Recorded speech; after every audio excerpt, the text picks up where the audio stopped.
आयुष कोमकर खून प्रकरणामध्ये आतापर्यंत 14 जणांना अटक करण्यात आलेली आहे आणि याच प्रकरणात आता आणखी एक नवा अपडेट समोर येतोय, ज्यामध्ये 1 वर्षांपूर्वी वनराज अंदेकर ज्याचा खून झाला होता, ज्याची हत्या झाली होती, तर त्याची बायको म्हणजेच सोनाली अंदेकर हिला सुद्धा आता पोलिसांनी ताब्यात घेतलं आहे चौकशीसाठी। आणि यासोबतच या संपूर्ण खून प्रकरणाचा मास्टरमाइंड म्हणून ज्याला ओळखलं जात आहे त्या कृष्णा अंदेकरच्या पत्नी म्हणजेच प्रियंका अंदेकर हिला सुद्धा ताब्यात घेतलेलं आहे। या दोघींचीही आता अगदी काही वेळापूर्वी पोलिसांनी या दोघींना ताब्यात घेतलंय आणि त्यांच्या दोघींची पण सध्या चौकशी सुरू आहे।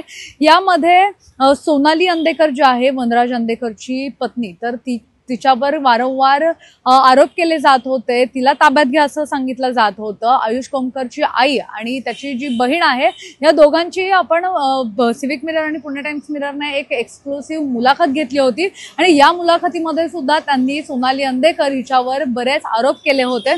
आयुष कोमकरचा खून होण्यापूर्वी गणपतीचे दिवस सुरू होते आणि या गणपतीमध्ये सोनाली अंदेकर ही काही मुलांना घेऊन आरतीसाठी येत होती आणि या गणपतीच्या आरतीला येताना तिच्यासोबत जी मुलं होती ती त्या मुलांकडूनच त्या रेकी केली जात होती आणि रेकी केल्यानंतर त्याच मुलांनी आयुष कोमकरचा खून केला अशी जी माहिती आहे तर ती आयुष कोमकरच्या आई म्हणजेच कल्याणी कोमकर हिने आपल्याला दिली होती आणि त्यानंतर आता पुणे पोलीस या दोघींनाही ताब्यात घेऊन चौकशी करतात। यामध्ये आणखी एक महत्त्वाचा मुद्दा समोर येत आहे, आणखी एक आरोपी अटक आहे।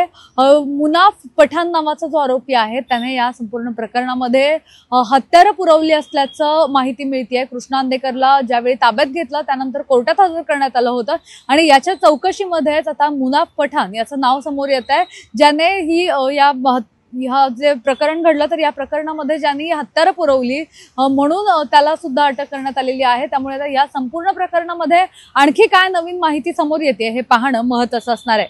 पुण्याहून मोना येनपुरे, सिविक मिरर।